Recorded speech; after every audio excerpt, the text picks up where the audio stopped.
Hey, welcome to another edition of Kyle Meredith with. It's the interview series presented by WFPK at WFPK.org, Consequence, and the Consequence Podcast Network. Thanks as always for making your way here, for checking out the episode. Please do hit that subscribe button while you're hanging around. I do 3 new interviews every single week, just like this one. It's a great way to keep up with your favorite artists. You can grab us at Spotify, Apple Podcast, NPR, WFPK.org, Consequence, or of course, right here on YouTube for the video versions. Anywhere you get your podcast from, you can subscribe to Kyle Meredith with. Get a brand new interview sent to you every Monday, Wednesday, and Friday. That's me, Kyle Meredith, today talking with legendary Academy Award winning actor Russell Crowe. Yes, he's got the movie side, but he's also had the musician side this whole time too. In fact, he's been playing since the 80s and the 90s. He was in that band 30 Odd Foot of Grunt. In the past decade, he's had the Indoor Garden Party, which is sort of like an umbrella for anything that he wants to do musically with any band. And lately he's playing with these guys, the Gentlemen Barbers, that we're going to talk about. And they have a brand new record as the Indoor Garden Party called Prose and Cons, but it's Prose. Play on words. We'll hear about what that means and what the pros are and what the cons are. In fact, we're just going to talk a lot about his music history. We're going to talk about these songs and the sound and the live shows. In fact, he's doing his first US tour in 12 years. And in his world tour, he's playing places like the Colosseum. You'll know that's interesting if you're a big fan of Russell Crowe movies and a little movie called The Gladiator. So, of course, we'll be talking a little bit about The Gladiator and that sequel that comes out next year, what his thoughts are on that one and some of his other movies coming up. In fact, Nuremberg is one that he's just finished shooting, and Michael Shannon's in there. Michael Shannon's been on this series before as well, as a musician himself. So we're going to hear about their friendship and experience, which I guess their friendship traces back to the Superman movie, Man of Steel. So all that and more as we discuss Indoor Garden Parties, Pros and Cons album. It's Kyle Meredith with Russell Crowe. What have you got behind you there? You've got The posters are the things. what's that dark poster there? Let's see. David Bowie's Ziggy Stardust, Right. Depeche Mode, REM, Yeah. Temple of Dog, David Bowie, and Okay. then What's that one above the figurines? Who's that? oh, What Cat does that Power say? right here. Okay, cool, cool, cool. Yeah. You know, they speak. They're it's much more cooler to look at them than me, I think, at this point. So it's Right. It looks good, man. It's a good backdrop. give something to look at. It is a pleasure to meet you. I'll also I should say, by the way, because when do I get the opportunity to? But I'm based here in Louisville, and I know it's been a long time, but the insider is Long still a time. very big thing for a lot of people around Yeah. here. So just Right. put that out there. Cool. Cool. I lived in and around Louisville for quite a while there, actually. Um, Stayed in different hotels and stuff and walked around the town. Yeah, Yeah. Got yeah, some good memories. it's been a little bit, but here we are, all this time later, and you've got a really excellent record. I should throw the compliments at you right away. Pros and Cons, love the title. Cool. Uh, And here you're back. You've got the Indoor Garden Party, the Umbrella, and this one, I guess, finds you playing a bit more specifically with the Gentlemen Barbers. Who, Yep. so who is this? Because these are a bunch of guys, like some of these guys you've been playing with for quite a while, right? Some of these guys I have a very, very deep musical connection to. Uh, some of the relationships go back 3 decades, you know. So Dave Kelly and I we met first in the 80s, but we started playing together in the 90s. He was in a band called 30 Odd Foot of Grunts, which was around until 2003, did like 3 albums. Um, and trumpet player Stuart Cohen, he joined that band in about 95. So we toured a whole bunch of places around the world together. And then I sort of I stopped that band in 2003 because it started to feel a little unhealthy, but I couldn't get away from music. So a couple of years later, I started a band called The Ordinary Fear of God. And both Dave and Stuart were in that band, but then also a guy called Stuart Hunter, the keyboard player. And when we toured that band, a guy called Chris Kamzelis came on board. So those 4 guys are in the band. And when we started talking about doing something with these new songs, they wanted to introduce me to a bass player called James Hazelwood, who I hadn't met until that point, but he's the youngest member of the band, so to speak, but it's already been 5 years. So, and it's kind of like, in a funny way, it's sort of from my own musical bloodlines, it's cherry picking, you know, guys of a certain musicianship and attitude, right? To be in the same room together. And whereas it began as a concept, it sort of has proven to be true. These guys are monster players. And when they're together, there's such a sort of a connection, camaraderie. That's, but it's not a youthful thing. It's kind of like a thing where everybody brings their years of experience together, and they prefer playing with that guy right there. So it's this thing where it's even though it's my band, my name, and then a band name. It's a very, very connected group of people, and we were just really getting together initially to sort of put the new songs that I had on their feet and see what they sounded like recorded and everything. But it became a little bit of a thing where we were just getting together so often and playing so much. I mean, we've got so many songs recorded, man.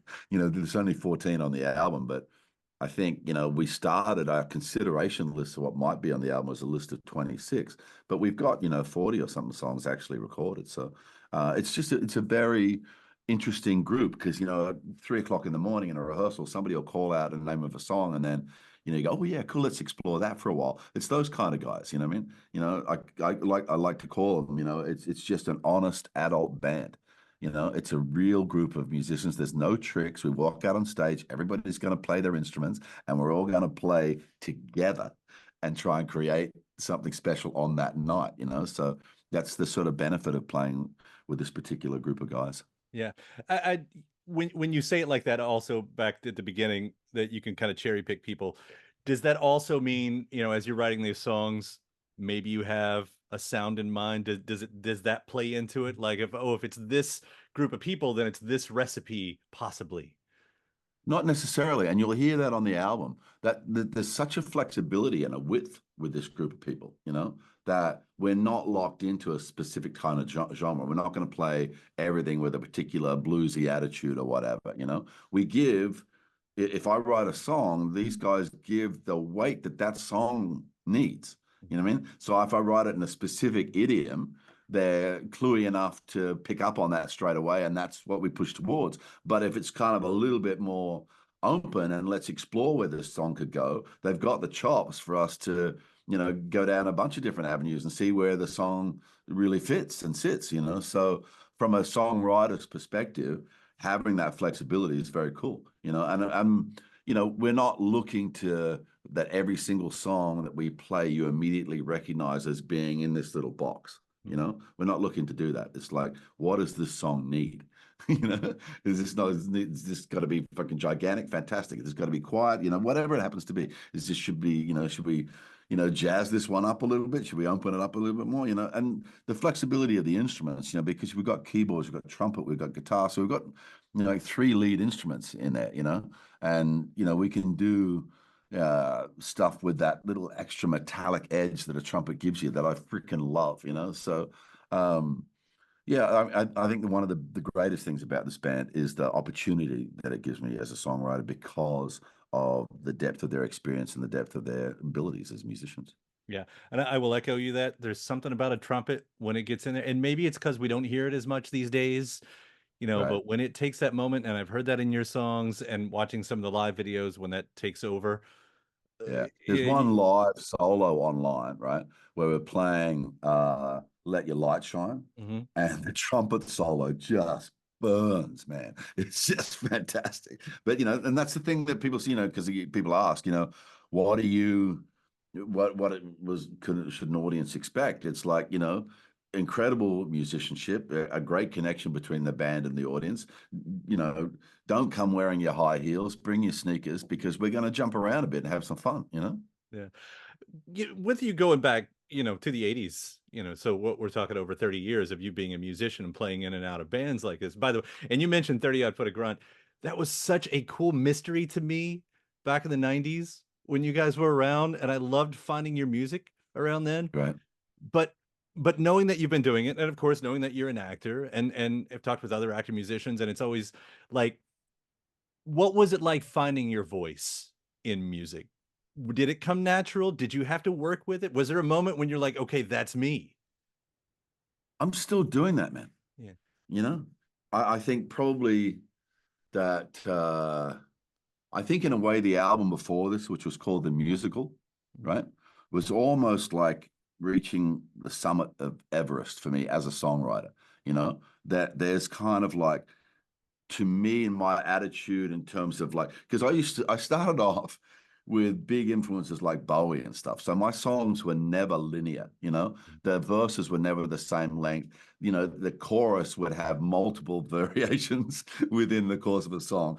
And, you know, from a musician's point of view, they're extremely annoying to learn, you know, because you had to learn it. There was no like you could just, you know, 1, 3, 5, 6, whatever. You couldn't do that. It was going to be something else, you know. So, but over time, I started to realize that what I was really looking for, in a funny way, that my pursuit was the perfect pop song, right? And with the musical, I kind of hit that, right?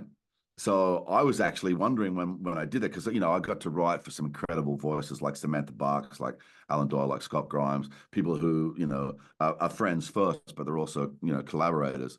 And so when we did that, it was kind of like a peak, and it was like, okay, so I did that for those voices, and now I got to find a way to do that, or you know, a version of that for just for me, you know what I mean, and my voice. And they're very definitely not a collection of pop songs now. You know, I mean, there's nothing radio friendly on this album at all. You know, and we've had to have really big conversations about, you know, what a band gets up to when they're left to their own devices, and how many 5-minute songs can one album take. You know, so we've had to go on in and edit things down, and like, you know, and shape things a little bit, you know, because it's better for the show too. But you know, this album has genuinely come out of a group of musicians exploring certain thematics and what we can, you know, find with that, you know. So it's very different from the last album, because the last album was, you know, almost surgical in its precision, you know, and this is the opposite of that. This is like, it's messy and user friendly. You know? See, I'm gonna argue with you just a little bit on radio friendliness as someone who runs a radio station as well. Let Your Light Shine is a damn fine song to be played. That riff to Put begin it with. on, man. Let the people hear the song. Let the people hear that song. That riff in itself is like an army and just grabs you right from the beginning.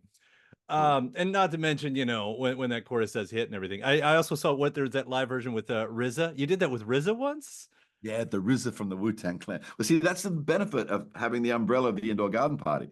Because I have a rule with my friends: if you're in the room, you're on the stage, Mhm. right? If you're a thing and you come to my show, come here, mate. You know, off we go. So RZA went out and he rapped on. I mean, can you believe that was that? I think that venue is like takes about 350, 400 people in a small little suburb here in a city suburb here in Sydney. I'm not in Sydney at the moment. But, you know, I used to play that venue a lot back in the 90s, you know, and there it was, been 20 years or something since I played it. And, you know, those people have come along, they're having a great night. And then the RZA from the Wu-Tang Clan comes out in the middle of that and bang, you know. But also on that tour, you know, we had big Australian artists like Marsha Hines and Amy Shark and Troy Cassadaly get up with us. But then we had Rita Ora got up with us at a university bar. Michael Bublé got up with us and did an Elvis song at the Sydney Opera House, blew the roof off the joint. It was just fantastic. So, yeah, I mean, you know, that's what the indoor garden party kind of umbrella gives you. It's like it's the flexibility to bring other people into the mix, you know? I do love that. These songs, and I mentioned Let Your Light Shine. The same day you released that, and you released two others, Stronger Than Stone, Time and Kindness. Two beautiful songs. Thank you, Was man. there a reason why it was those three songs at the beginning? Just because they're track 1, 2, and 3 of the record. Oh, that's easy. Yeah. Look, you know, we don't have a record company. We don't even have a distribution deal. You know, the songs are going to be available for everybody on Spotify, Apple, whatever, you know. Uh I spent maybe 7 months meeting with different record companies and having different conversations and thinking about that idea, because I haven't had a record contract since the early 2000s, you know.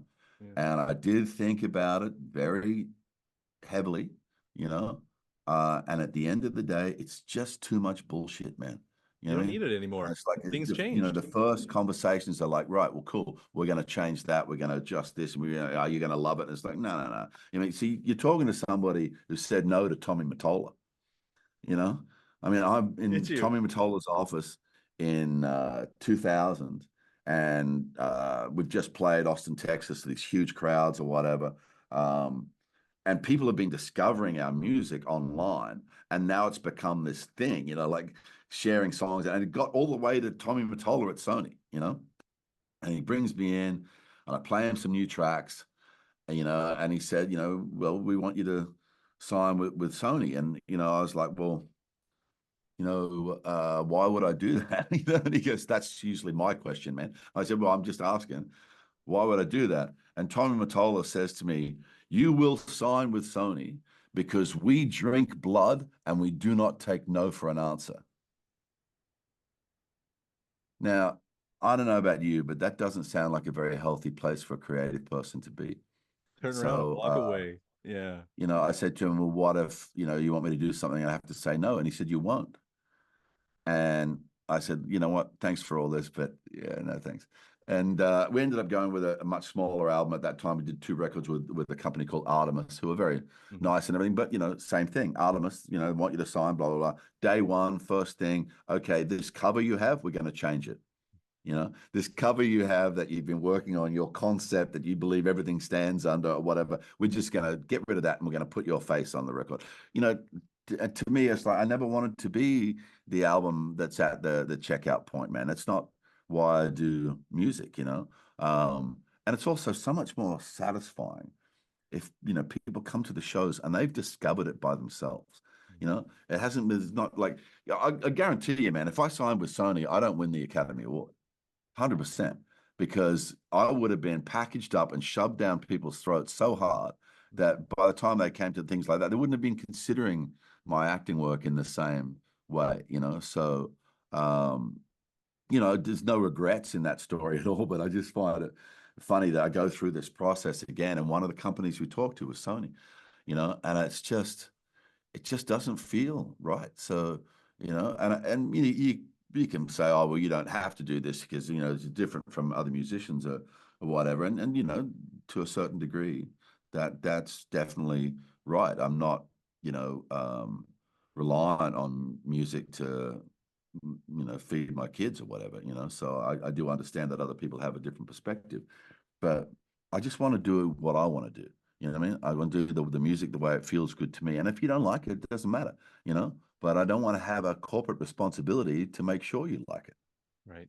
I mean, there are a lot of artists that are able to go that route now, that are, you know, they've got to a certain point and they're able to go independent. And I think that's exactly the smart thing to do. I mean, there's just so much control, and the way people find it, as you're saying, and I'll even say when they find these songs, because I mentioned a few of them, like Stronger Than Stone, you hear that, you can't not be grabbed by that and held on to. Cryptic and Dangerous to Talk to the Dead. Yeah, yeah. You know, you get a line like that, the passage of life, you know, later on in there. I mean, listen to a lot of your music over the years. That's maybe one of the most poetic, I feel like, that Well, you've this put is the out thing there. you asked me about, like, you know, defining his music. I'm still in the middle of it.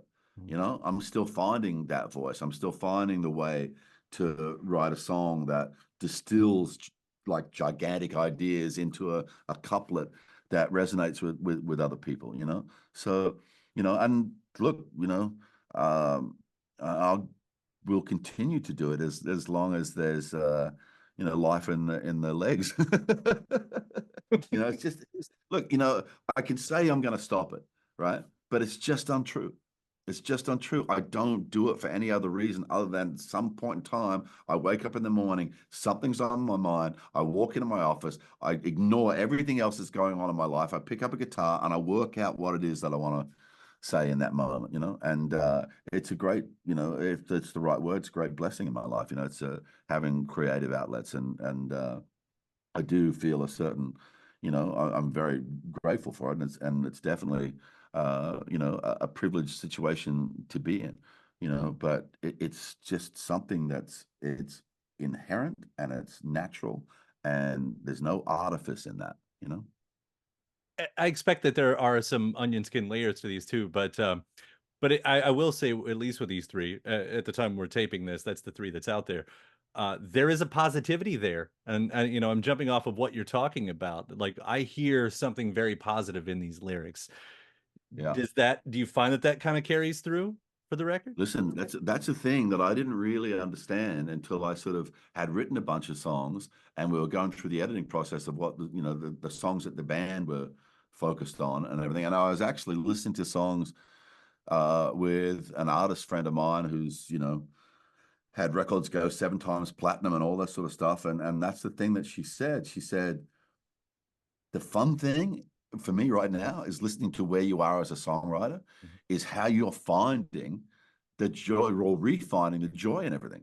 So you're not asking me, not dragging me into a deep hole and say, oh, look at my bullet wounds, look at my scars, or even if I do in like an unrequited love song, it's like, it comes with a like, happened again kind of thing. So there's a, like, what do you expect? You're 60 years old hitting on a young girl, sort of like, it's sort of, there's just an honesty to it or whatever. And that honesty brings about a positivity because I'm talking about through the course of this album about things like, letting your light shine, things like, talking to your kids about how the two things that, life needs or is going to happen to you, there's going to be a defined time, and the way to spend that time really is through kindness, and there's also a song called Michelangelo's God, which I think you're going to get a kick out of if you like 6/8. It's a great sort of I like head 6/8. I do. Cool. So yeah, it's a very positive record, which it surprises other people, but in a funny way, it doesn't surprise me because whatever my experiences have been, I don't want to, and I certainly have, unlike that modern sort of saying of like, you live life with no regrets. I just think that that's BS, right? Because if you don't have any regrets, you've had no time for self-reflection. You don't really understand when you might have been an asshole, and you could do better, so, but, even with that self-reflection and those, peaks and valleys, as they say in the music industry, there's a lot about what goes on in life to be happy about. And there's definitely a positive, upbeat attitude across the whole record. Which is hard for some songwriters to do, to be able to pull off positive, upbeat, and still make it a good song. I never thought that I could. Yeah. Most of my songs, in the past, you think about it, like on the album before this, Everything I Touch Bursts into Flame. That's one of the titles. So I've definitely had that period, but maybe just this is the age I'm at the moment. This is the type of songs that I'm writing now, and I'm like taking really big subject matters and without like trying to direct it in a certain way, the message that comes through the song is positive rather than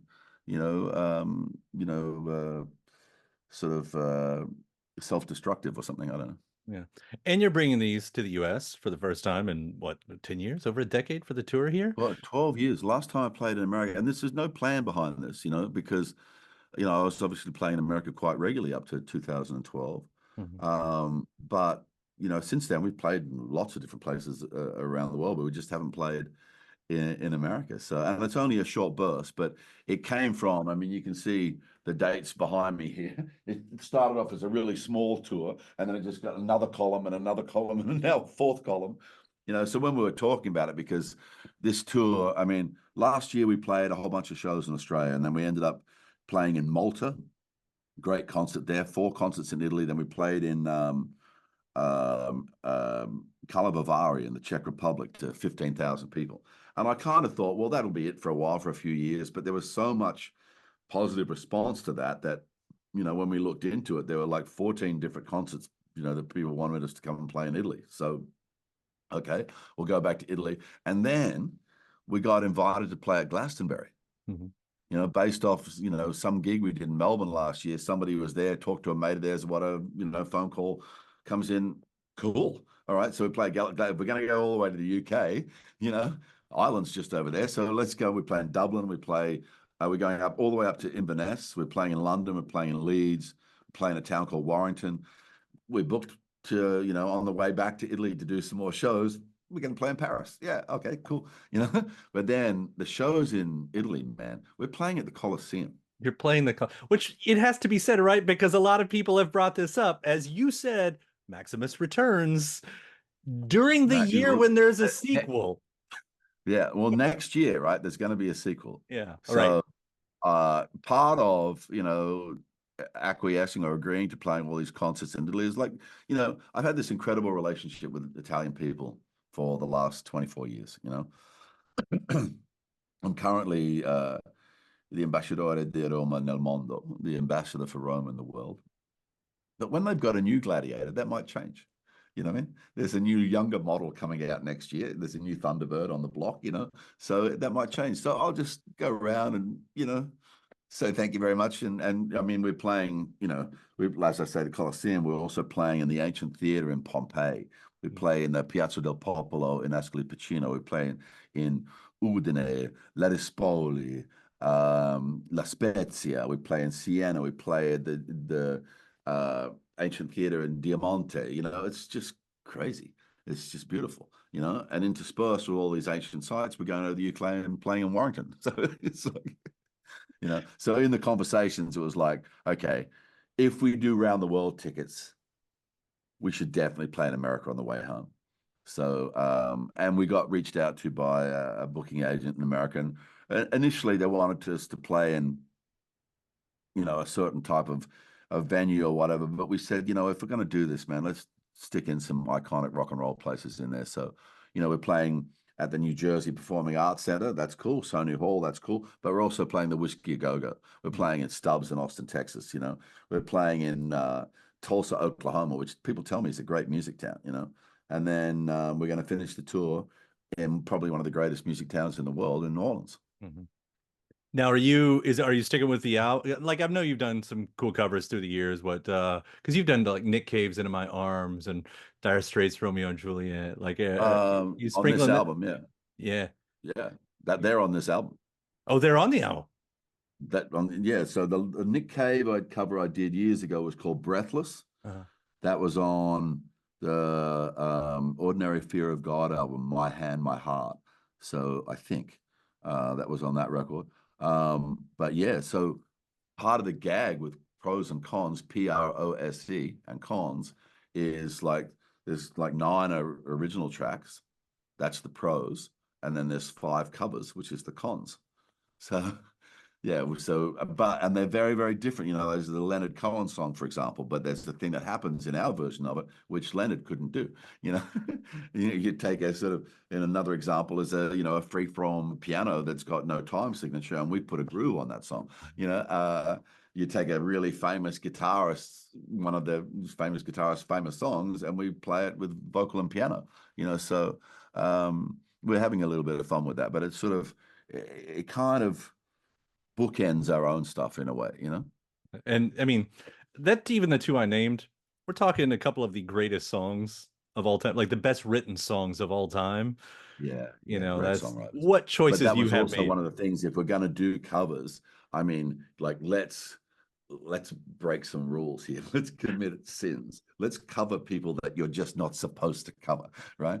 So Nick Cave, Leonard Cohen, it's sort of like, and of course, when you say to people that you've covered a Leonard Cohen song, they immediately make an assumption that they know what song it is. And then when they listen to the one we've done, they're like, a lot of people are not even aware that that's a Leonard Cohen song. So, yeah, it's fun, man. It's and there'll be little snippets come up on social media, which have some live stuff from the tour last year and everything leading into the show. But if you have got tickets, I definitely advise to listen to the album before you come along, because you'll want to be singing along to a few of these songs. I love that. And I'll quickly just also mention that we're going to see you on the screen plenty too. The Exorcist is coming out, which is not confusing at all because it has nothing about the Pope's exorcist, but it's a movie and a movie in itself. Well done there. Yeah. Well, see, I did that movie in 2019, and then it just sort of got into all these complications or whatever. So it looked for a long time like it wasn't actually coming out.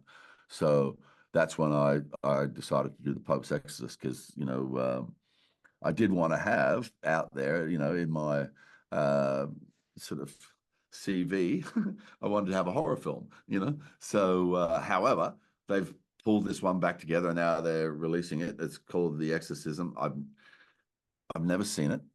They haven't, made any facility for me to see it, so I don't really know what it's going to be like. But at one point in time, there was a great cut of it, but I know that they went back in and mucked around with it again. So who knows? Because once you've done it, it's out of your hands. Like any 100%. movie. Yeah. But And what that's the the funny trailer thing, because sometimes you get this huge praise Mhm. for a film.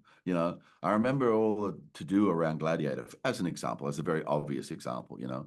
And if I don't see the film that I've done at the premiere, it's unlikely I'll ever see that film. I've got quite a few films now where my schedule got mixed up with it, and I never saw the film, and I've never seen it since. I always think that one day when I'm really, really old, and I'll have all these fresh movies to watch.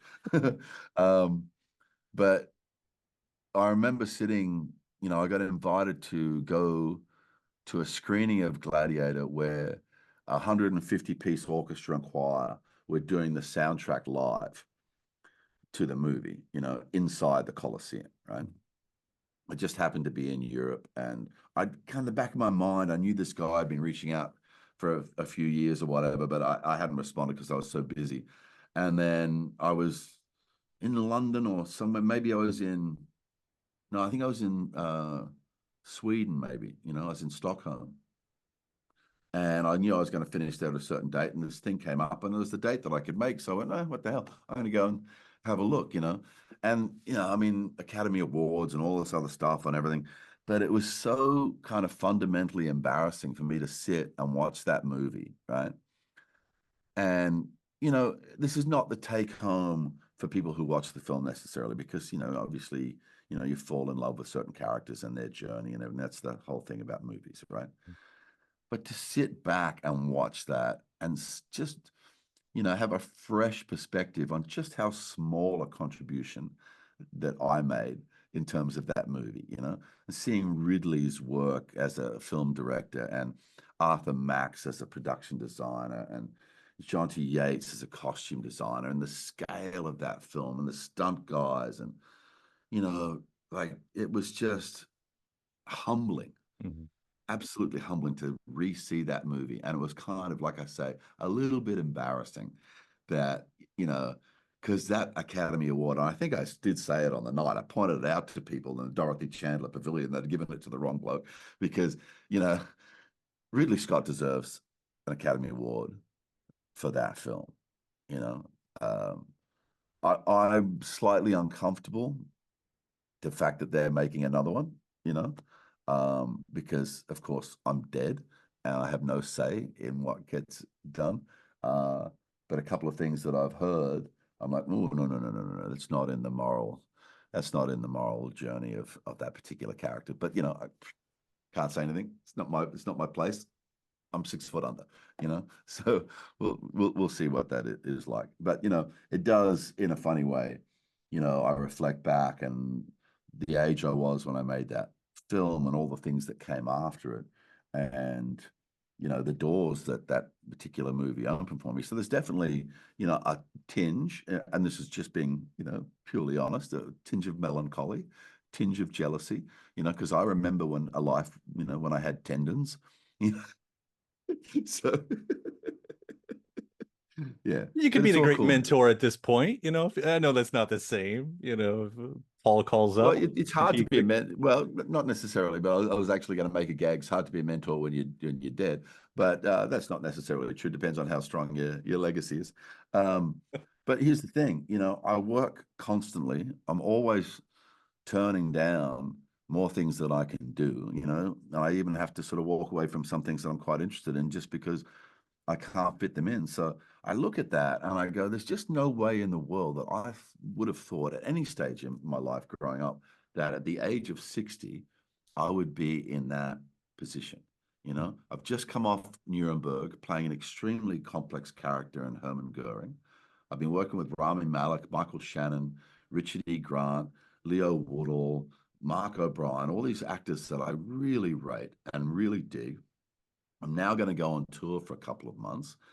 There's currently 3 movies we're trying to massage into the same set of months when the tour is over. So it's you know, uh, well, I'm very grateful for where I'm at. Where I am. I have a, a full blown creative life, and I'm very appreciative of Yeah. the situation. Michael Shannon, who was just on this series as well recently, as we nerded out about REM. Did you guys take any Right. moments to pick around, play any music? We didn't play any music together. I was basically just opening bottles of red wine for him because he discovered the beauty of an Australian wine called Penfolds Grange. Um, but Michael and I worked together on Man of Steel. So he was Zod, and I was Superman's dad. So and we had a great relationship on that film. We had a very complicated and aggressive fight sequence that we had to do together. So we trained a lot together. So we became really good friends. But here's the thing: in my job, there's these sort of karmic circles that turn all the time. And I live in Australia, he lives in New York, so I hadn't really seen him very much in the intervening years. But it took about 15 seconds for us to be back to the same friendship that we had, back when we were doing that film. And, there's a thing that you'll see in this film, which is very, very unusual in a feature film. You know, um, there's a two-hander scene between me and Michael Shannon, with me being Goering and him playing Jackson, the prosecutor. 17 pages of two men talking at each other, yapping at each other, trying to break the other in a courtroom. 17 pages. When they did the schedule, they broke it down into, 3, 4 page days and a 5 page days, like that. But I was talking to Michael about it, and just kind of sort of feeling where he was at with that. And he brought up the question that was on my mind too, is like, you can't break into a scene like that. You can't do 4 pages on one day. Good night, Fred. Good night, Barry, and turn up for work the next morning and think that the thing is going to be the same.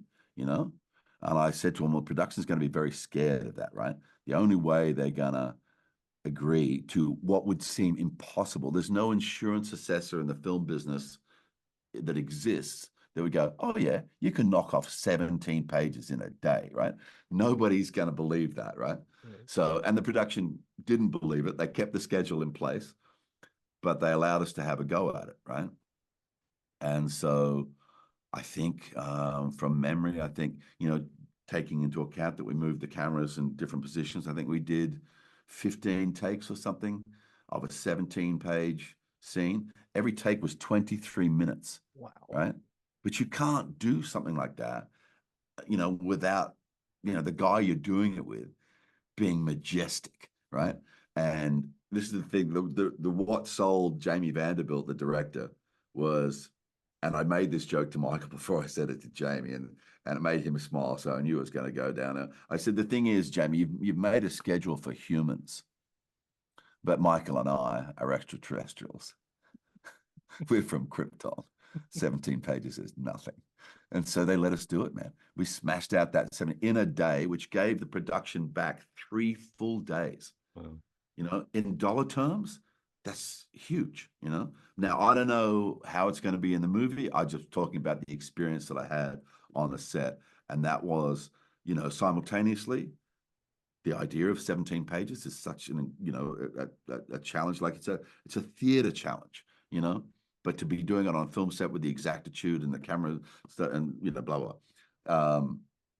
The challenge was fantastic, but the experience of it was even cooler than the challenge. And I hope they keep so that, that's because something to look forward to. But you go around hanging around, pretending you're Hermann Goering for a few months. What's the best way to get that stuff out of your system? Just go and sing some songs.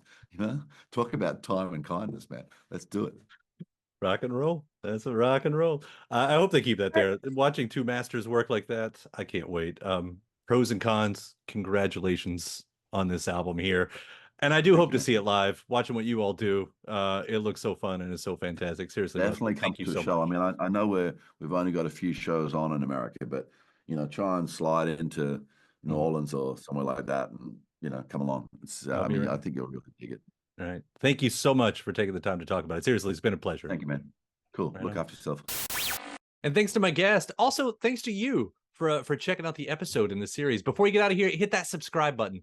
Again, you get 3 brand new interviews every single week. New one every Monday, Wednesday, and Friday at right here on YouTube, or of course anywhere in podcast land, including iTunes, Apple Podcasts, Spotify, Podchaser, NPR, or WFPK.org as well. A great way to keep up with your favorite artists and discover new ones as well. Then after that, actually head over to WFPK.org. That's where I do a show Monday through Friday, 6 p.m. Eastern. It's an hour full of song premieres, music news, anniversary spins, bonus interviews, Monday through Friday, 6 p.m. Eastern at WFPK.org. Consequence has your music and film news. You can also find me on the social media spots, Facebook, Instagram, mostly on Twitter. All 3 of them, the address is at Kyle Meredith. Do hope you like and follow along. That does it for another edition. I'm Kyle Meredith. I'll see you next time.